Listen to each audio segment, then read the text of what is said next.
I think that everyone in their life should definitely work as a server or somewhere in the restaurant industry because it's a lot harder than people make it seem. Yeah. It's not just bringing drinks and bringing food. It's a lot more than that. Some people don't understand that we live off our tips. Exactly. And that our $2.13 an hour pays our taxes, and that's it. And sometimes not even that. Yeah. It all depends, like how people feel that day. If they're having a bad day, they might not tip me. If they don't like me, it just depends. Whenever food takes a really long time, customers, obviously they come here to eat and they're hungry. And sometimes we're short on cooks, sometimes we're out of stuff. It's totally and completely out of my hands, but they think it's my fault. They think I'm back there cooking and I'm just like taking my time. Or I don't know, they think that they're the only table in this restaurant too. I feel like the more people at the table, they forget that they're at a restaurant and they just get like really, really demanding. So it can get hard. Hopefully they're not pissed. This guy, the family was really nice to begin with, but I guess they thought they were like at a 5-star restaurant or something, and I wasn't proper enough for them, or I wasn't polite enough. I don't know what happened, but basically their food came out, and he pulled my manager aside in front of a good amount of like all of the employees and a few customers, and he basically told me that I shouldn't be serving and like I should get a different job. And he said that the food was atrocious. He was like, I would like to see you sit there and eat it, and we were super down to eat it because the food's fine. But he didn't think so, it wasn't to his liking, so they just left. But it was just really, really embarrassing, like having somebody tell you that like you shouldn't be doing what you're doing, but I'm confident in my job. Like I obviously pay my bills by myself, so I'm doing something right. I had a table and they wanted a burger with 2 extra patties. They wanted a triple meat burger, which is like a 1.5 pound burger, insane to begin with. And then there wasn't any mustard and mayonnaise on it, so he made us redo it. And then of course I went in the back and flipped under the patties, and there's the mayonnaise and mustard. We made them another triple meat burger and then came out, and like I think they wanted American cheese instead of cheddar, and they were just like throwing this whole fit about it, and they literally made us redo the burger like 4 times. We wasted like 12 patties. We took like 25% off their ticket, but he was just so rude. He was like cussing out our manager and stuff, like just not being polite at all. Especially on the weekends, there's at least one person that's having like a horrible table or ends up in tears somewhere in the back because someone is just so rude to them. This beer is extremely flat, and not to count the fact that it took 15 minutes to change out the keg. So, I'm gonna need a new one.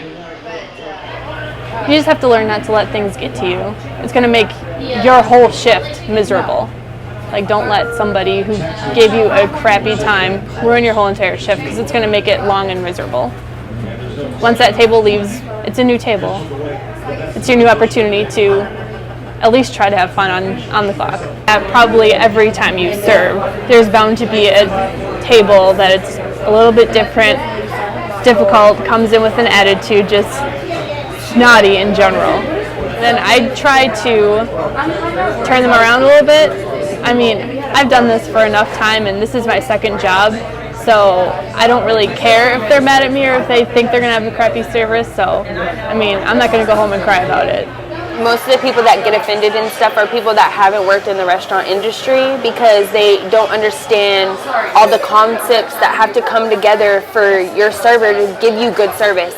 As far as food, we have no control over the food, bar drinks, unless I'm bartending, for instance, it's my, I take full responsibility if I can't make drinks fast enough or, whatever, but things like that, us as bartenders, we still get busy, so we have to take care of our guests too, because that is our money. And so sometimes we fail to make y'all, the rest of the servers drinks, and it's affecting their money as well. So it's like it takes a whole bunch of things to come together to make you have good service all around.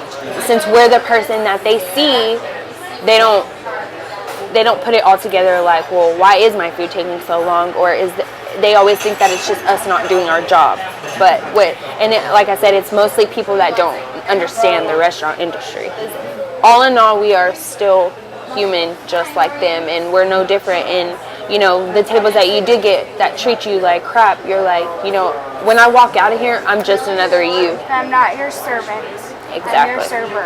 Like, I will wait on you, and you will not treat me like I am beneath you. Yeah, we're even. I'm not here. We're even. We're human.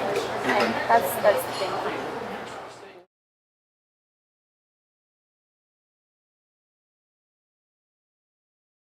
Several San Marcos businesses and organizations hosted Food Stock this past Saturday on the courthouse lawn downtown.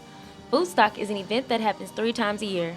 It includes music, art, food, games, and helping neighbors in need. First United Methodist Church member Tony Sorensen says the community should always extend a helping hand. This is our first responsibility, I think, is to be involved in our community and helping people out that need help. Though the event is free, it gives the Hays County Food Bank organization a chance to accept non-perishable food items and monetary donations that will go directly to those in the community who seek assistance. Hays County Food Bank event coordinator Mallory Rashke says the event has grown and the community always shows up in full support. They all give back. It's making people aware of the Hays County Food Bank. Not everybody was fully aware of what we did, not even where we were located. So now people know that we are here, that there is a need.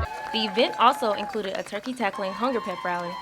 San Marcos Mayor Daniel Guerrero and Hays County Judge Burt Cobb participated by challenging the community to reach a goal of providing Thanksgiving meals to the 3,400 struggling families in Hays County who otherwise would go without. Texas State student volunteer Chinzia Ballou says the event gave participants an opportunity to unite for a cause. It just kind of shows that, just don't forget where you came from. Just giving back always helps, especially when you have something to give back. You know what I mean? Ransky says more than 1,000 pounds of food and about $4,000 were donated during the Food Stock event. More information on how to donate or volunteer can be found on the Hays Food Bank website. For Bobcat Update, I'm Tiana Lee.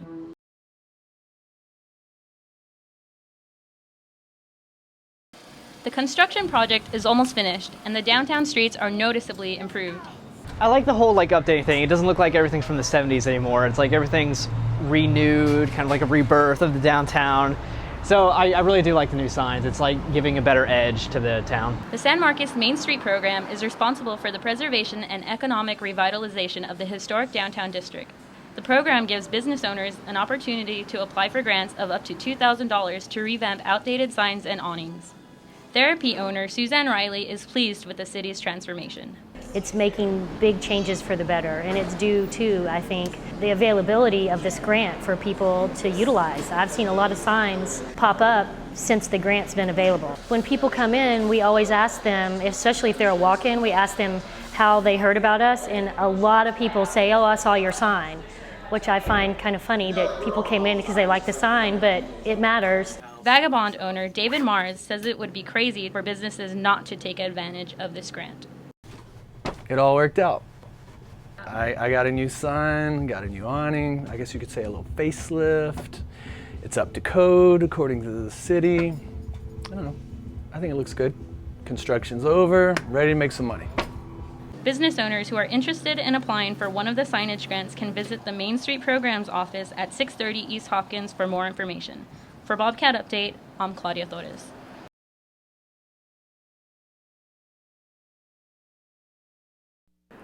Arbor Day is observed nationally to call attention to trees and other plant life in hopes that Americans will help nurture and preserve them for future generations. The Arbor Day Festival is designed to educate the public on the proper maintenance of trees. But this year, Arbor Day was handled differently on campus. Due to the drought, no trees were planted at the festival. Campus Recreation Director Glenn Hanley says mulching seemed more appropriate. You know, just listening to what Jay Cody had to say about the process and how to compost and how to mulch around the trees was educational for me. The Arbor Day event brings awareness to the environment. Bobcat Blend representative Kristen Rathbone says people can always do their part to help preserve the environment. The people show up to this event who, obviously care about getting involved with Arbor Day and getting involved with the university. So I think it's been a pretty good day for student involvement and environmental activism awareness. The Arbor Day program involved several organizations, including the City of San Marcos Habitat Conservation, Texas State Storm Water Protection, Bobcat Blend, and Texas State Recycling Services. If Arbor Day means taking one step closer to saving the environment, why not? Come join the community.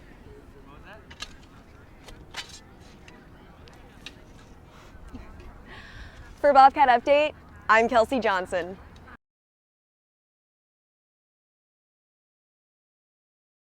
Staff members are offering resources for students to improve their resumes and assist with their career-related choices. The Career Services team continues to stress the importance of taking advantage of its services. The event will end at 5 at the Hub on the second floor of the LBJ Student Center.